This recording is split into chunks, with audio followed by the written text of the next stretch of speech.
हरे कृष्णा। प्रत्येक दिन की भांति आज हम पुनः सब के सब एकत्रित हुए हैं।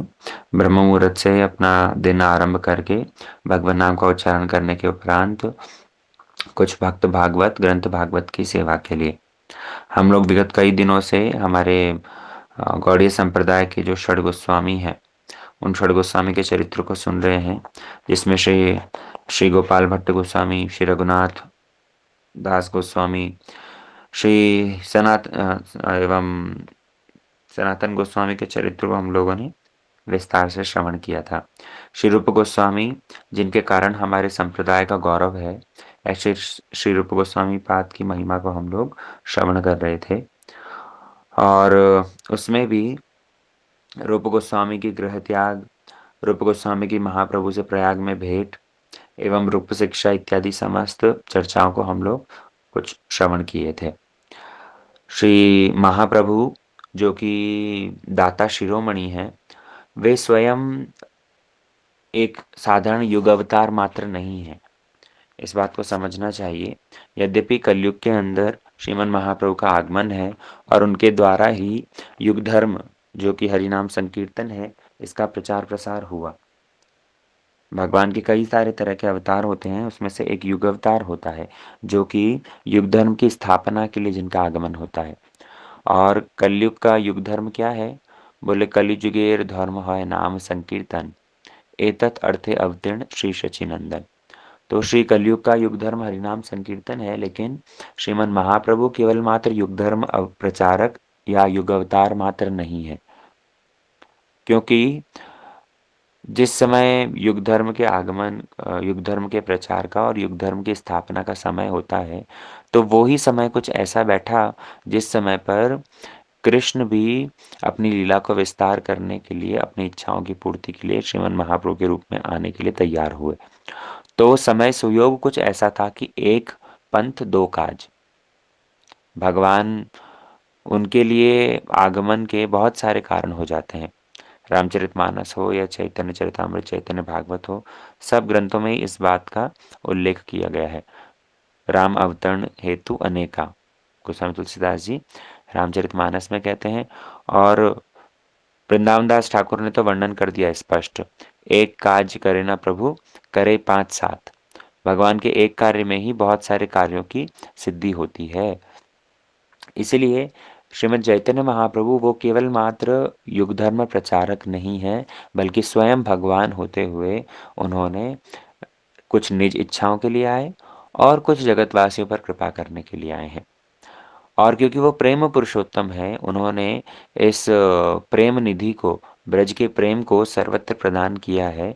तो स्वयं प्रदान नहीं किया, बल्कि अपने भक्तों के माध्यम से प्रदान करवाया।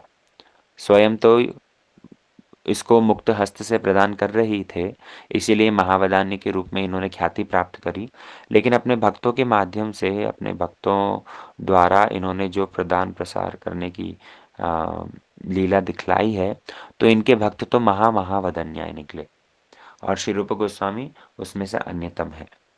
श्री रूप गोस्वामी के द्वारा ही श्रीमन महाप्रभु ने वो ब्रज प्रेम, और ब्रज प्रेम में भी सर्वश्रेष्ठ स्वभक्ति श्रेयम अर्थात उन्नत उज्जवल रस, उसको प्राप्त करने की विधि बतलाई है। श्री रूप गोस्वामी पाद यदि नहीं होते तो उनके ग्रंथों को कोई भी पढ़ नहीं पाता, और रूप गोस्वामी की ग्रंथ यदि कोई अवलोकन नहीं करता है तो ब्रज प्रेम उनसे कोसों दूर है। इसलिए ऐसे श्री रूप गोस्वामी पाद को समस्त सिद्धांतों में दक्ष किया श्री महाप्रभु ने। कहाँ पर? बोले प्रयागराज में। प्रयागराज में जितने सारे वृंदावन की रसकेली वार्ता थी, वृंदावनियाम रसकेली वार्ता, कालेन लुप्ता निज शक्ति मुत्का, संचार रूपे व्यतनोत्पुन स प्रभुर्विदो प्रागिव लोक सृष्टि। ब्रज की जितनी सारी रसकेली वार्ता थी, उन समस्त रसकेली वार्ता समय का के साथ में, कालक्रम के साथ में धीरे धीरे लुप्त होती जा रही थी। तो ऐसे में श्रीमन महाप्रभु ने ही रूप गोस्वामी के हृदय में वो सब का सब संचरित किया। कैसे संचरित किया? जैसे कि ब्रह्मा जी के हृदय में भगवान ने सृष्टि के अनादि में समस्त ज्ञान को संचरित किया। और रूप गोस्वामी पाद इस बात को स्वीकार भी करते हैं। जब भक्ति रसामृत सिंधु लिख रहे हैं, तो स्वयं इस बात को स्वीकार करते हुए कहते हैं, हृदयस्य प्रेरणया प्रवर्तितोहम वराक रूपो असि। अपने आप को वराक, अपने आप को कंगाल कह रहे हैं, ये उनकी स्वाभाविक दीनता है। लेकिन वो कहते हैं, हृदयस्य प्रेरणया, जिसकी प्रेरणा के द्वारा, हृदय में जिन्होंने मुझे प्रेरणा प्रदान करके सबका सब चीज स्फुरित करवाया, हृदयस्य प्रेरणा प्रवर्तितोहम, उन्होंने ही मुझे इस कार्य में प्रवर्तित किया है। तस्य हरेर पद कमलम वंदे चैतन्य देवस्य, ऐसे चैतन्य देव के चरणों की मैं वंदना करता हूँ। श्री रूप गोस्वामी पाद ने वहां पर ये चीज स्पष्ट कही है। और महाप्रभु भी इस बात को वर्णन करते हैं, कृष्ण तत्व, भक्ति तत्व, रस तत्व, कांत, सब सिखाइलु प्रभु भागवत सिद्धांत। श्री रूप हृदय प्रभु शक्ति संचारी लो, सब तत्व निरूपिया प्रवीण करी लो। वर्णन आता है कि जितने सारे तत्व थे, कृष्ण तत्व के विषय में, भक्ति तत्व के विषय में, रस तत्व के विषय में, हर चीज को श्रीमन महाप्रभु ने रूप गोस्वामी के हृदय में संचरित करके और उनको दक्ष कर दिया, है ना, उनको प्रवीण कर दिया। सब तत्व निरूपिया प्रवीण करी लो, प्रवीण अर्थात एक्सपर्ट कर दिया। और वही रूप गोस्वामी ने बाद में वृंदावन में आकर के विभिन्न ग्रंथों की रचना द्वारा हम जगतवासियों के लिए उस चीज को कैसे प्राप्त करना है वो अभिधेय बतलाया। कल हम लोग सुन रहे थे, श्री रूप गोस्वामी बाद वृंदावन दर्शन करने के उपरांत वहां से नीलाचल, और नीलाचल में अपने अनुपम अपने भाई का जब देह त्याग हुआ है, तो उसके उपरांत पहुंचे श्री सॉरी वृंदावन से रूप गोस्वामी पहुंचे हैं गौड़ देश, जहाँ पर अनुपम ने शरीर त्याग किया। तदुपरांत गौड़ देश से वो आए हैं नीलाचल। और गौड़ देश से आते वक्त सत्यभामापुर में उनका स्वप्न आदेश, सत्यभामा जी का स्वप्न आदेश, जहाँ से उन्होंने ये कृष्ण लीला को ब्रज लीला और पुर लीला, अर्थात ब्रज लीला और ब्रज के बाहर की जो मथुरापुर और द्वारकापुरी की लीला है, तो इन दोनों को अलग अलग लिखने का उनको आदेश मिला। यद्यपि इस ग्रंथ, इस नाटक की रचना उन्होंने पहले ही आरंभ कर दी थी। कृष्ण लीला परक जो नाटक है, जो ग्रंथ लिखना था, उसका आरंभ तो पहले ही उन्होंने कर दिया था। वृंदावन में जिस समय थे, तो इस ग्रंथ का जो नांदी श्लोक है, नांदी श्लोक मतलब क्या, जो मंगलाचरण श्लोक किया जाता है शुरू में, किसी भी ग्रंथ के आरंभ में जो मंगलाचरण श्लोक किया जाता है उसे नांदी मुखी श्लोक कहा जाता है। तो वो नांदी श्लोक का रचना रूप गोस्वामी ने वृंदावन में ही कर दी थी, जिसको हमने कल श्रवण किया था। तुंडे तांडवनी रतिम वितनुते तुंडावली लब्धे। तो इस श्लोक को रूप गोस्वामी पाद ने पहले ही रचना वहां पर कर दी थी। बाद में जब सत्यभामा देवी का आदेश हुआ है, तो उस समय पर उन्होंने नीलाचल पहुंच करके इनको पृथक पृथक ग्रंथ के रूप में लिखा है। वृंदावन से जब नीलाचल चले आए थे, तो नीलाचल आने के बाद में श्रीमन महाप्रभु से डायरेक्ट भेंट करने नहीं गए, जगन्नाथ दर्शन के लिए भी नहीं गए, बल्कि रह गए हरिदास ठाकुर के पास में, सिद्ध बकुल। और प्रत्येक दिन महाप्रभु, क्योंकि सिद्ध बकुल आते थे हरिदास ठाकुर के दर्शन करने, उसी जगह पर रूप गोस्वामी से भी भेंट हुई है, उनको आलिंगन किया है, कृपा वर्षण करी है। और महाप्रभु की प्रेरणा, महाप्रभु की कृपा तो इनके हृदय में विराजित है ही, जिसके फल स्वरूप इनके जो अपूर्व काव्य था वो समस्त भक्तों को आनंद प्रदान कर रहा है। एक दिन महाप्रभु अपनी गोष्ठी के साथ में जब वहां पहुंचे हैं, तो महाप्रभु ने पहुंच करके समस्त भक्तों से रूप के कविता श्रवण करने को कहा।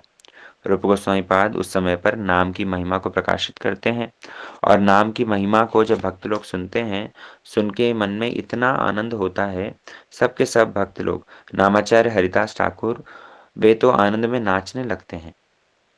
कृष्ण नामेर महिमा शास्त्र साधु मुखे जानी, नामेर माधुरी ऐछे कहा नहीं सुनी।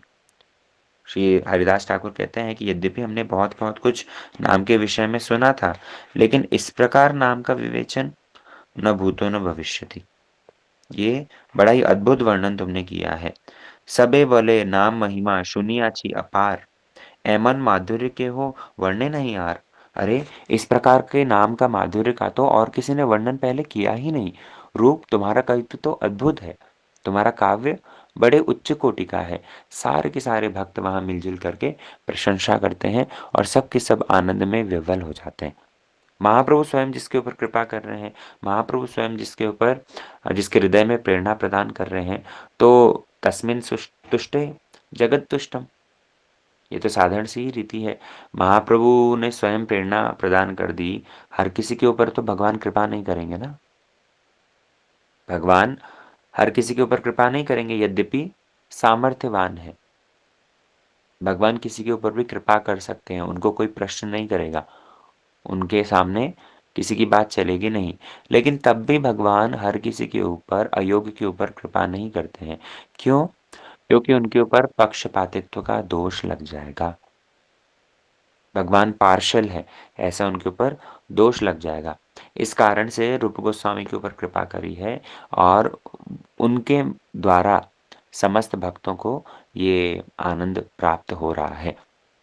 वहीं सिद्ध बकुल पर कई बार इसी तरह से गोष्ठी बैठती और कई बार सभी के सब महाप्रभु के द्वारा अनुमोदन करने पर रूप के काव्य का श्रवण करते। एक समय श्री रूप गोस्वामी पाद जो कि महाप्रभु के सामने रथ का जगन्नाथ जी के सामने महाप्रभु का जो रथ दर्शन है, जगन्नाथ जी का दर्शन है, वो देख रहे थे। रथ यात्रा का समय था और रथ यात्रा के समय पर ही महाप्रभु राधा जी के भावों में विभावित होकर के जगन्नाथ के सामने दर्शन कर रहे हैं। जगन्नाथ जी के सामने नृत्य कर रहे हैं। रथ के सामने खड़े होकर के महाप्रभु का कैसा भाव प्रकाश है, वो तो अपने आप में ही देखो एक बहुत विस्तृत टॉपिक है। महाप्रभु कभी-कभी तो नाम संकीर्तन के द्वारा 7 टोलियों में प्रस्तुत होकर के उद्दंड नृत्य करते थे। महाप्रभु ने 7 वहाँ पर दल बनाए थे, जो 7 दल विभिन्न रथ के चारों ओर कीर्तन कर रहा था। 2 रथ के सामने, एक दाईं ओर, एक बाईं ओर और 3 दल पीछे। इस तरह से महाप्रभु ये 7 दल बना करके कभी-कभी तो नाम संकीर्तन करते और कभी-कभी महाप्रभु अपने भावों में विभावित होकर, श्री राधा जी के भावों में विभावित होकर रथ के सामने बड़ा शांत गति से नृत्य करते, जगन्नाथ जी को निहारते रहते। क्यों? क्योंकि राधा जी स्वयं कृष्ण का दर्शन कर रही हैं, ये वही कृष्ण है, ये कृष्ण वही हैं जो कह कर के गए थे कि कंस को आज मार रहा हूँ, कल आज मथुरा जा रहा हूँ, कल कंस को मार करके परसों लौट आऊँगा। लेकिन वर्षों बीत गए, कृष्ण का आगमन नहीं हुआ। तो उस सुदूर सुदूर विरह के समय को अब जाकर के जगन्नाथ दर्शन प्राप्त हो रहा है। तो इसीलिए उन कृष्ण को, उन जगन्नाथ को श्रीमद् चैतन्य महाप्रभु निहारते रहते हैं, देखते रहते हैं और राधा जी के भाव में विभावित होकर के वो एक साधारण काव्य प्रकाश का श्लोक वर्णन कर रहे हैं। रूप गोस्वामी वहीं पर विराजमान है। श्रीमद् चैतन्य महाप्रभु उस समय पर एक जागतिक काव्य का श्लोक कह रहे हैं। यह कौमार हर सा एव ही चैत्र छपा ते च उन्मिलित मालती सौरभ्य प्रौढ़ा कदम्ब आनील सा चेवास्मि तथापि तत्र सुरत व्यापार लीला विधौ रेवा रोदसी वेतसी तरुतले चेत समुत्कंठे। ये एक साधारण काव्य का श्लोक जहाँ पर एक नायक और एक नायिका का मिलन के विषय में बात कही गई है। जड़ रस जो होता है उसके विषय में यहाँ पर बात कही गई है। एक नायिका अपनी सखी से कह रही है कि जिस समय कौमार अवस्था में मैं अपने पति से मिलती थी, पति मतलब जब पहले विवाह नहीं हुआ है, प्रेम है अभी दोनों के बीच में और अब जब विवाह हो गया है, तो विवाह के बाद ये नायिका अपनी किसी सखी से कह रही है कि कौमार अवस्था में जिसने मेरे चित्त को हरण किया था, या कौमार हर सा एव ही क्षेत्र छबा, कौमार अवस्था में ही जिसने मेरे मन को हरण किया था, उस मन को हरण करने वाले व्यक्ति के साथ में अब मेरा विवाह हो गया है। उसके साथ में जो प्रथम मिलन में हमने जो आनंद अनुभव किया था, कहाँ पर? बोले रेवा नदी के तट पर। सा चेवास्मि तथापि सुरत व्यापार लीला विदो, हमने जो रेवा नदी के तट पर चैत्र मास का समय था, जब सुंदर चंद्रमा की रात्रि थी और उस चंद्रमा की ज्योत्सना के द्वारा सारा समय सारा परिवेश शीतल और कामोद्दीपक हो रहा था। तो ऐसे समय में रेवा नदी के तट पर वृक्ष के नीचे तरुतले वृक्ष के नीचे कदम्ब वृक्ष के नीचे जब हम मिलते थे, तो उस समय पर इतना आनंद अनुभव होता था। लेकिन अब मेरा उनसे विवाह हो गया है और अब विवाह होने के उपरांत वे हर समय मेरे साथ में हैं, लेकिन तब पर भी वैसा आनंद का अनुभव मुझे होता नहीं। ये एक साधारण नायिका किसी अपनी सखी से वर्णन कर रही है कि विवाह से पूर्व जो मेरा मिलन था, मेरा विहार था, वैसा आनंद लेकिन अब विवाह के उपरांत अनुभव नहीं होता। तो एक जागतिक काव्य जो जड़ रस, जो निकृष्ट रस है इस जगत में, व्यभिचार है, जो कि इस व्यभिचार का पूर्ण एक श्लोक को महाप्रभु जगन्नाथ जी के सामने गा रहे हैं। तो कोई इस बात को समझ ही नहीं पाया कि महाप्रभु एक जड़ काव्य का श्लोक भला क्यों बोल रहे हैं। किसी को ये बात समझ ही नहीं आई। केवल मात्र स्वरूप दामोदर उसको समझ गए और दूसरे व्यक्ति श्री रूप गोस्वामी। रूप गोस्वामी पहली बार ही महाप्रभु के सामने ये रथ यात्रा का दर्शन कर रहे हैं, है ना? अभी-अभी आए हैं। महाप्रभु के आदेश पा करके वृंदावन से अभी नीलाचल लौटे हैं। लेकिन अब जब रथ यात्रा के सामने महाप्रभु के भावों का दर्शन किया और महाप्रभु के मुख से जब वो जड़ काव्य का एक श्लोक सुना है, तो रूप गोस्वामी उसको समझ गए। महाप्रभु ऐसा क्यों बोल रहे हैं? क्योंकि महाप्रभु राधा जी के भावों में विभावित हैं और महाप्रभु मानो जगन्नाथ जी को सामने देखकर, अर्थात अपने प्रियतम को, राधा जी अपने प्रियतम को सामने देख कर के कह रही हैं कि आप वही कृष्ण हैं, लेकिन आपके साथ में कौन है? आपके साथ में इतने सारे सैन्य सामंत हैं।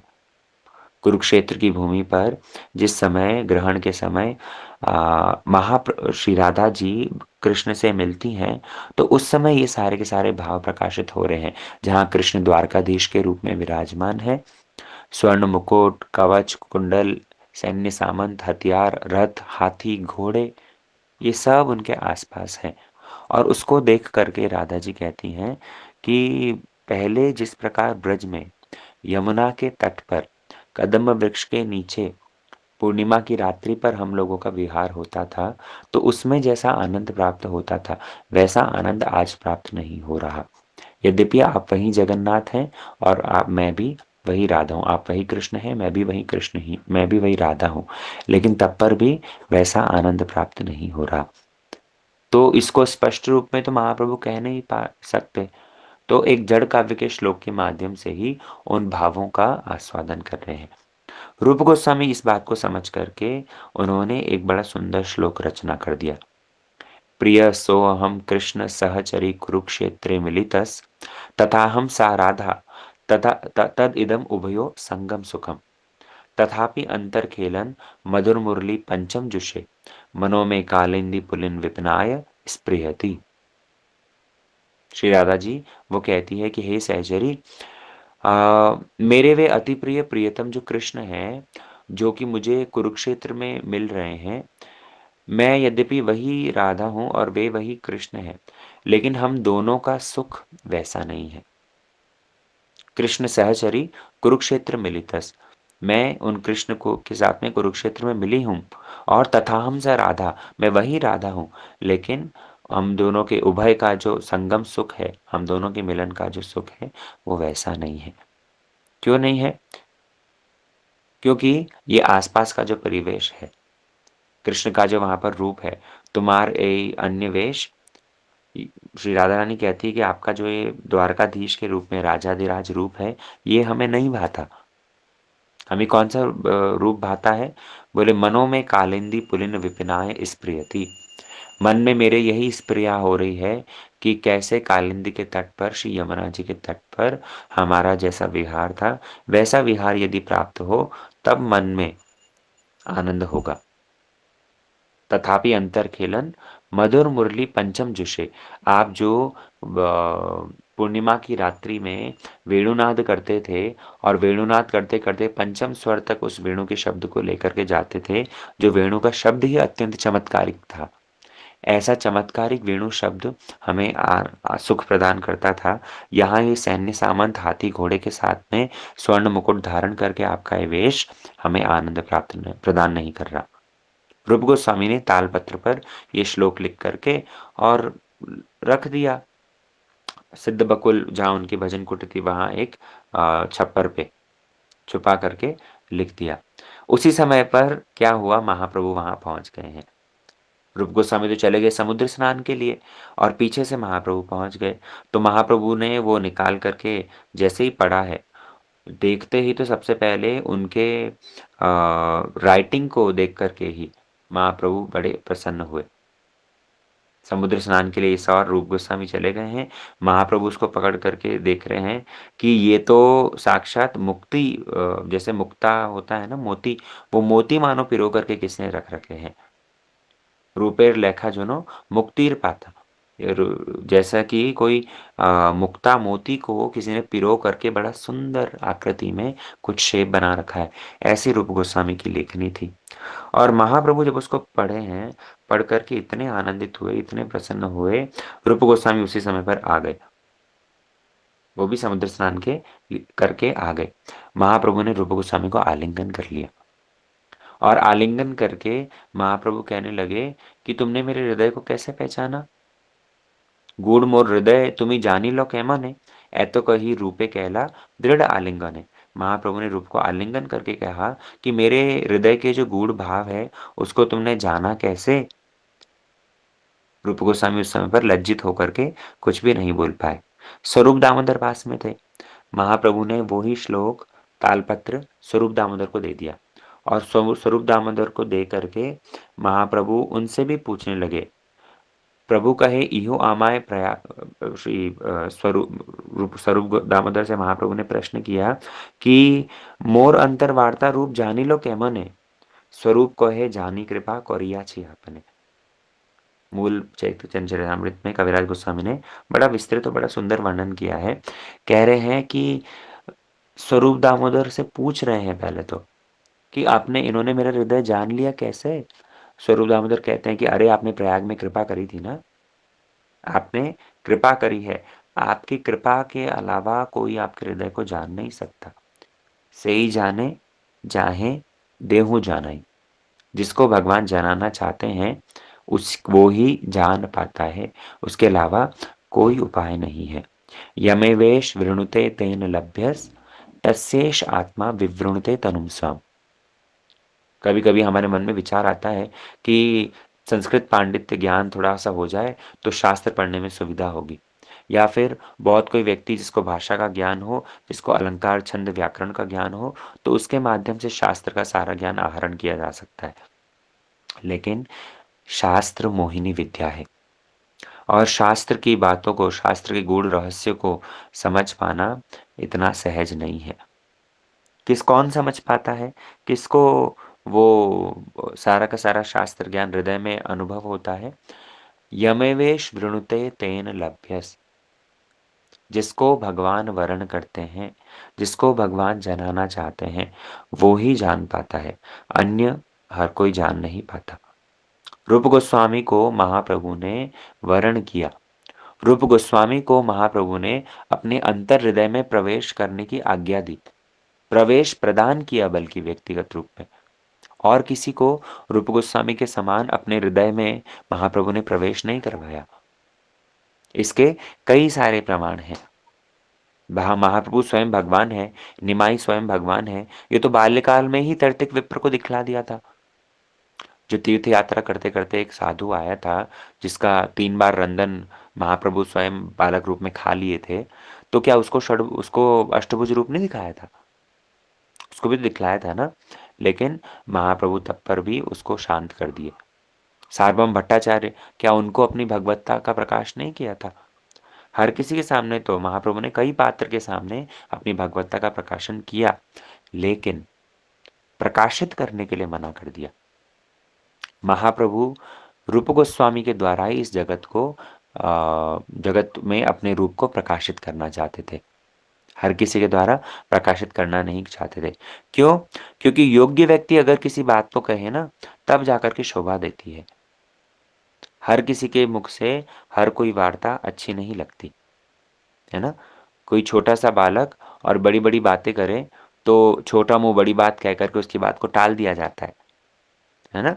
लेकिन जब कोई प्रतिष्ठित व्यक्ति जो उस तत्व को संपूर्ण रूप में जानता है, वो यदि कुछ कहे, तो उसकी बातों को गुरुत्व दिया जाता है। ठीक उसी प्रकार तैतिक विप्र, सार्वभौम भट्टाचार्य इत्यादि इत्यादि ये सब योग्य है, लेकिन तब पर भी रूप गोस्वामी क्योंकि महाप्रभु के हृदय को संपूर्ण रूप में जानते हैं, इसीलिए महाप्रभु ने अपने तत्व को उनके द्वारा प्रकाशित करवाया। उनको महाप्रभु ने चयन किया। यमेवेश वृणुते तेन लभ्यस तस्येष आत्मा विवृणुते तनुम स्वाम। जिसको भगवान वरण कर लेते हैं, उसी के हृदय में सब कुछ संचरित करते हैं। जिसको गुरु वैष्णव वरण कर लेते हैं, उसी के हृदय में शास्त्र ज्ञान ये दिव्य तत्व प्रकाशित हो जाते हैं। इस बात को बहुत अच्छे से समझ लेना होगा। और गुरु वैष्णव हमें वरण करेंगे क्यों? अब प्रश्न होता है कि मानो अपने साधन से यदि हम कुछ कर नहीं सकते, अपने अध्ययन से, स्वाध्याय से यदि कुछ कर ही नहीं सकते, तो क्या शास्त्र पढ़ना छोड़ दें? नहीं, शास्त्र पढ़ना छोड़ना भी नहीं है, बल्कि शास्त्र ज्ञान का श्रवण कीर्तन में ही समय अतिवाहित करना है। उसके साथ-साथ उस शास्त्र ज्ञान को धारण करने के लिए एक सेवा का आधार प्रस्तुत करना है। 2 बातें हैं, स्वाध्याय छोड़ना भी नहीं है, स्वाध्याय शास्त्र का ही आदेश है, लेकिन स्वाध्याय कैसा होना चाहिए? अनुशृणयात, अनुकीर्तन अर्थात पहले सुनो, सुन कर के बाद में शास्त्र अध्ययन करो, है ना? शास्त्र अध्ययन होना चाहिए साधु के आनुगत्य में। और दूसरी बात, शास्त्र तो बुद्धिपूर्वक रट तो लेंगे, लेकिन उसको हृदय में धारण करेंगे कैसे? बोले सेवा के माध्यम से। भक्त सेवा, भगवत सेवा, उसको करने से हृदय में योग्यता आती है। तो इसलिए 2 बातों को पैरेलली लेकर के चलना पड़ेगा। तब जाकर के भगवान हमें वरण करेंगे और तब जाकर के गुरु वैष्णव हमें वरण करेंगे। और उनके वरण करने के माध्यम से क्या होगा? सारे शास्त्र के सार हृदय में अपने आप स्फुरित हो जाएगा।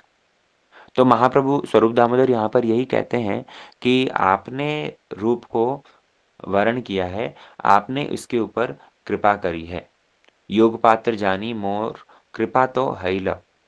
स्वयं महाप्रभु कहते हैं कि क्योंकि रूप योग्य पात्र है, इसलिए उस योग्य पात्र को मैंने अपनी कृपा प्रदान करी है। स्वरूप कहे जाते ए श्लोक देखे लूं, तुम करिया छो कृपा तब ही जानी लूं। स्वरूप दामोदर कहते हैं कि आपने कृपा करी है, ये तो मैं समझ ही गया था जैसे ही मैंने श्लोक देखा है, वरना आपके हृदय के गूढ़ भावों को रूप कैसे समझ पाते। इसलिए ये रूप गोस्वामी का इतना वैशिष्ट्य है, महाप्रभु के हृदय की बात जो और कोई नहीं जानता, केवल स्वरूप दामोदर जो कि स्वयं ललिता सखी हैं, ये स्वरूप दामोदर जान रहे थे। ओह! महाप्रभु जो कि स्वयं राधा जी के भाव में विभावित हैं, किस भाव का आस्वादन कर रहे हैं। और उसी भाव को रूप गोस्वामी द्वितीय हैं जो कि समझ पाए। और रूप गोस्वामी के अनुगत्य में ही हम सब इन भावों को सुन रहे हैं केवल। समझेंगे पता नहीं किस जन्म में। हम तो अभी हमारे गुरु महाराज के हृदय को ही समझ जाएँ, तो वो ही बहुत बड़ी बात होगी। वैष्णवों के मन को समझ करके उसके अनुरूप सेवा करने लग जाएँ, उनके आज्ञा को पालन करने लग जाएँ, तो ही बहुत बड़ी बात होगी। भगवान श्रीमद् चैतन्य महाप्रभु और कृष्ण के मन को समझना दूर की बात रही।